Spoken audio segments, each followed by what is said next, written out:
दोस्तों, हजरत अली रदी अल्लाह ताला अन्हो मस्जिद कूफा में थे। इतने में एक आदमी आप रदी अल्लाह अन्हो के पास आया और उसने सूरज की तरफ इशारा करके पूछा कि हमारी जमीन और सूरज के दरमियान कितना फासला है। तो आप रदी अल्लाह अन्हो ने इरशाद फरमाया कि अगर अरब का एक घोड़ा यहाँ से दौड़ना शुरू करे और 500 साल तक लगातार दौड़ता रहे तो वो घोड़ा सूरज तक पहुंच जाएगा।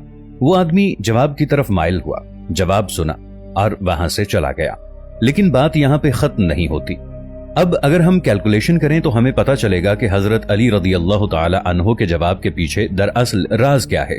आप रदी अल्लाह ताला अन्हो ने कहा था कि एक अरबी घोड़ा अगर 500 साल तक चले तो सूरज तक पहुंच जाएगा। एक अरबी घोड़े की एवरेज स्पीड 22 मील फी घंटा होती है। अगर ये घोड़ा जो 20 घंटों तक दौड़ता रहे, 22 को 24 से जरब देने से ये घोड़ा 24 घंटों में 520 मील तक सफर करेगा। अगर एक महीने के फासले को कैलकुलेट करें तो हमें 520 को 29.5 से जरब देना होगी, क्योंकि हम ये सारी कैलकुलेशन इस्लामिक कैलेंडर के हिसाब से करेंगे। अगर हम 6 महीने 29 दिनों और 6 महीने 30 दिनों के हिसाब से 520 को 29.5 से जरब दें तो जवाब 15,500 आता है। इतने दिनों का सफर घोड़ा 30 दिनों में तय करेगा। एक साल का कैलकुलेट करेंगे, क्योंकि एक साल में 12 माह होते हैं। 15,500 को 12 से जरब दें तो जवाब 1,86,000 आएगा। इतना सफर घोड़ा एक साल में तय करेगा। अगर हम 500 साल का फासला कैलकुलेट करें तो 1,86,000 को 500 से जरब देना होगी, तो हमारा जवाब 9,34,00,000 आएगा। यानी घोड़ा 500 साल तक दौड़ता रहे तो वो 9,34,00,000 मील का सफर तय करेगा। अब अगर हम सूरज और जमीन के दरमियान का फासला देखें तो साइंस के मुताबिक सूरज और जमीन के दरमियान का फासला कभी भी एक जैसा नहीं रहता, क्योंकि जमीन अपना मदार ओवल शेप में तय करती है। कभी ये सूरज के नजदीक तो कभी सूरज से दूर चली जाती है। जब जमीन सूरज के करीब होती है तो इनके दरमियान का फासला 9,10,00,000 मील का होता है, और जब जमीन सूरज से दूर होती है तब इनके दरमियान का फासला बढ़कर 9,48,00,000 हो जाता है। अगर हम जमीन और सूरज के दरमियान पर एवरेज डिस्टेंस लें तो ये वही बनता है जो 1400 साल पहले हजरत अली रदी अल्लाह ताला अन्हो ने बयान फरमाया था। अल्लाह अकबर। दोस्तों, एक दिन अरब के लोगों के कुछ मुसलमानों में ये तकरार हो रही थी कि अरबी जबान में सबसे ज्यादा इस्तेमाल होने वाला लफ्ज अलिफ है, और सभी लोग ये जिक्र कर रहे थे। इतने में हजरत अली रदी अल्लाह ताला अन्हो उठ खड़े हुए और उन्होंने अल्लाह और उसके रसूल हजरत मोहम्मद मुस्तफा सल्लल्लाहु ताला अलैहि वालिहि वसल्लम की शान में एक खुतबा दिया, और इस खुतबे में अलिफ का एक भी हर्फ नहीं था। ये वो खुतबा है जिसमें कहीं भी अलिफ का इस्तेमाल नहीं हुआ। ये इतना लंबा खुतबा है कि आप सोच भी नहीं सकते होंगे ऐसा करने के लिए कितनी जहानत चाहिए। लेकिन यहाँ पर हजरत अली रदी अल्लाह ताला अन्हो की बात हो रही है। इसी तरह हजरत अली रदी अल्लाह ताला अन्हो का एक खुतबा है।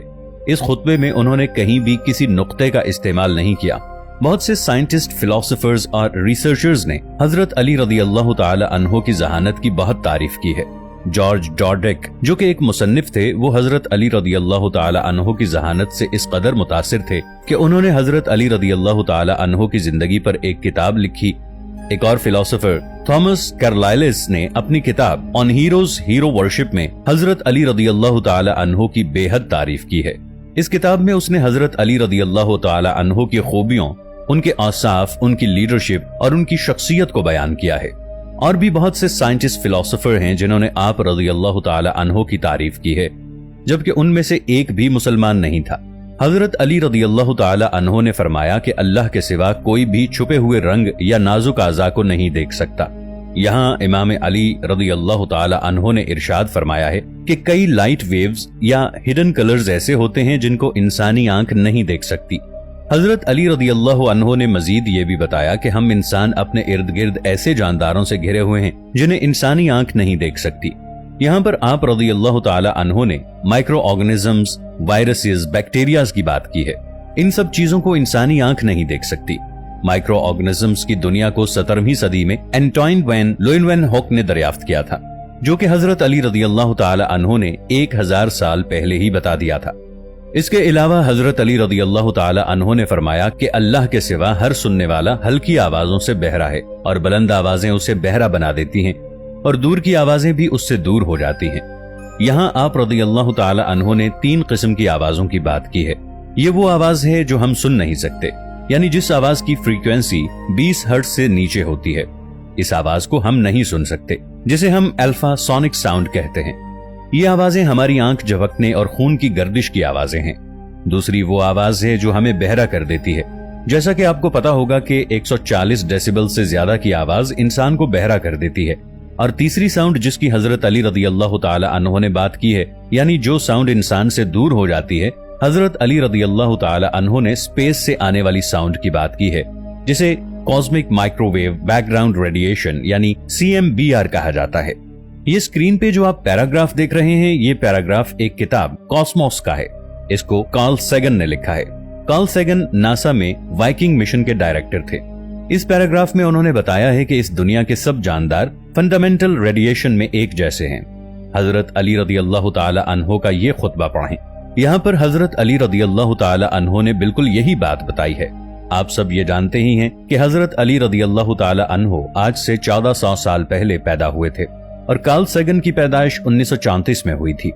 इसी तरह हजरत इमाम अली रदियल्लाहु ताला अन्हु ने नहजुल बलागा में फरमाया कि बाप के दरमियान बाहमी प्यार बेटों के दरमियान रिश्ता पैदा करता है। रिश्तों को प्यार से ज्यादा प्यार की जरूरत होती है।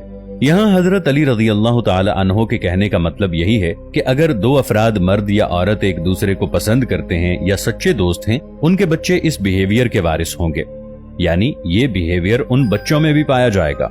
इसी तरह अगर उनके माँ बाप एक दूसरे से नफरत करते हैं तो यही नफरत उनके बच्चों को भी विरासत में मिलती है।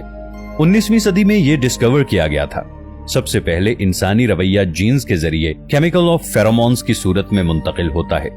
हजरत अली रदियल्लाहु ताला अन्हु फरमाते हैं कि बहन भाइयों के दरमियान दुश्मनी वालिदैन की दुश्मनी की वजह से होती है। इसके अलावा एक और खुतबे में हजरत अली रदियल्लाहु ताला अन्हु ने फरमाया, जमीन और आसमान के 7 लेयर्स समुंदर में पैदा होते हैं। आज से 4 डेकेड्स पहले ही मॉडर्न साइंस ने 7 layers theory of the earth atmosphere को कायम किया है। हजरत अली रदियल्लाहु ताला अन्हु के मुताबिक जमीन का एटमॉस्फेयर समुंदर से ऑर्डिनेट हुआ है। आज के सारे जियोलॉजिस्ट भी बिल्कुल इसी थ्योरी को मानते हैं और कुछ रिसर्चर्स अभी तक प्रोसेस में हैं। इसके अलावा हजरत अली रदियल्लाहु ताला अन्हु ने यूनिवर्स, टाइम, फिजिक्स, मैथमेटिक्स और फिलॉसफी के बारे में भी हैरत अंगेज बातें की हैं, जिनको सुनकर आज की साइंस दंग रह जाएगी। इमाम अलैहिस्सलाम इल्म नुजूम में अजराम आसमानी के बारे में फरमाते हैं, जिसका तर्जुमा कुछ यूं है, और सितारों को अपने जबरो कहर से उनके मकाम पर लगाया कि कोई साबित रहे और कोई सैयारा कभी उतरा हुआ और कभी उबरा हुआ हो। इस बयान में हजरत अली रदियल्लाहु अन्हु ने यह बताया है कि आसमान पर हर शय एक जैसी नहीं होती, बल्कि उनकी भी बहुत सी किस्में होती हैं। आज के मुंजम ने बाज इजराम को इस तरह नाम दिया है, जो अपनी जगह पर साबित रहते हैं उनको सितारा कहा है, और जो हरकत में रहते हैं उनको सैयारे का नाम दिया है, यानी अपने अंदर से रोशनी देते हैं और बाज दूसरे सितारों से रोशनी लेकर रोशन हो जाते हैं। दूसरी जगह इसी तरह फरमाते हैं, जिसका तर्जुमा है, ऐ लोगो, नुजूम के सीखने से परहेज करो, मगर इतना कि जिससे खुश्की और तरी में यानी कि सहराओं और दरियाओं में रास्ता मालूम कर सको। इमाम अलैहिस्सलाम इन जुमलों में ये बताना चाहते हैं कि सहराओं और दरियाओं में सितारों से रास्ता ढूंढा जा सकता है। जो इल्मे नुजूम जानते हैं, बहुत से ऐसे सितारों को पहचानते हैं कि जिनके जरिए जोग्राफियाई शिमाल, जुनूब, मशरिक और मगरिब की तकरीबन दुरुस्त निशानदही हो सकती है। मिसाल के तौर पर सितारा जद्दी से जोग्राफियाई शिमाल का सही अंदाजा लग सकता है। इस तरह के अगर इस सितारे को उफक से एक लकीर के जरिए मिला दें तो जिस जगह ये लकीर उफक से मिलेगी वहां जोग्राफियाई शिमाल होगा। इसी तरह कुतबी सितारा या शिमाली सितारा, इससे भी जोग्राफियाई शिमाल की निशानदही हो सकती है। ये सितारा आसमान में शिमाल में नजर आने वाला रोशन तरीन सितारा है। ये तकरीबन समावी कुतुब शिमाल पर नजर आता है। अगर सूरत फल्की दुब्बे अकबर के जो प्याले के मानिंद 2 सितारे हैं, अगर इसके माबैन के फासले को 5 बराबर करके ऊपर की तरफ जाएं तो कुतबी सितारा मिल जाएगा, और अगर सितारा जद्दी की तरह इस सितारे को भी उफक से मिलाएं तो जोग्राफियाई शिमाल का पता लग सकता है।